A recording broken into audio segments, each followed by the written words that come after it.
தமிழ் மொழி தியாகிகள் நினைவு நாள் அனுசரிப்பு தினத்தை முன்னிட்டு தாளமுத்து நடராசன் சிலைகளை முதலமைச்சர் மு.க.ஸ்டாலின் மலர் தூவி திறந்து வைத்திருக்கிறார். கூடுதல் விவரங்களோடு இணைகிறார் செய்தியாளர் பிரபாகரன். வணக்கம், விவரங்கள். மொழிப்போர் தியாகிகள் தாளமுத்து மற்றும் நடராசன் ஆகியோருடைய மார்பளவு சிலையை தமிழ்நாடு முதலமைச்சர் மு.க.ஸ்டாலின் திறந்து வைத்திருக்கின்றார். சென்னையில் இருக்கக்கூடிய தாளமுத்து நடராசன் மாளிகையில் புதிதாக அமைக்கப்பட்டிருக்கக்கூடிய சிலையை முதலமைச்சர் திறந்து வைத்தார்.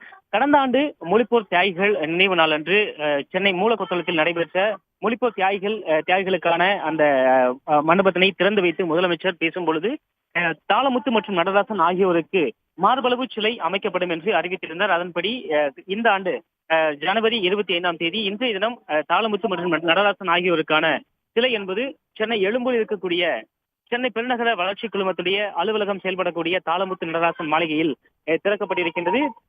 தமிழ் மொழியை காக்க தங்களுடைய இன்னுயிரை தியாகம் செய்த மொழிப்போர் தியாகிகளில் முதன்மையானவர்கள் தாளமுத்து மற்றும் நடராசன் ஆகியோருடைய இந்த உயிர் தியாகங்கள் இன்றளவும் போற்றப்படுகின்றது. தமிழ் மொழிக்காக உயிர் நீத்தவர்கள் முதல் கட்டமாக இந்த இந்தி எதிர்ப்பு போராட்டத்தில் முதன்மையாக உயிர் நீத்த இந்த 20 தியாகத்தை போற்றும் விதமாக இன்றைய தினம் சென்னை எழும்பூரில் இருக்கக்கூடிய தாளமுத்து நடராசன் மாளிகையில் அவர்களுக்கு மார்பளவு சிலை என்பது அமைக்கப்பட்டிருக்கின்றது. தமிழ்நாடு முதலமைச்சர் மு.க.ஸ்டாலின் மற்றும் துணை முதலமைச்சர் இந்த நிகழ்ச்சியில் கலந்து கொண்டிருக்கின்றார்கள்.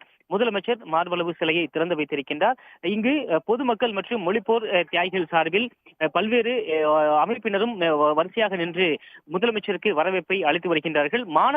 பள்ளி மாணவர்கள் மொழிப்போர் தியாகிகள் மற்றும் தமிழ் மண்ணை காத்த முன்னோர்கள் ஆகியோருடைய உருவங்களை தங்களுடைய முகத்தில் ஏந்தி முதலமைச்சருக்கு வரவேற்பை அளித்திருக்கின்றார்கள். அதே போல மாணவர்கள் இங்கே கூடி நின்று முதலமைச்சருக்கு வரவேற்பு அளிக்கின்றார்கள்.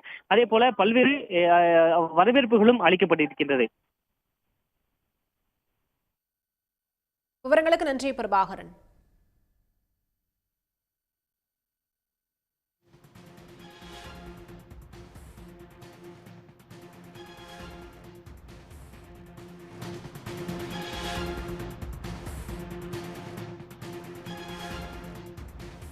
உடனுக்குடன் செய்திகளை தெரிந்து கொள்ள சன் நியூஸ் பெல் ஐகானை கிளிக் பண்ணுங்க.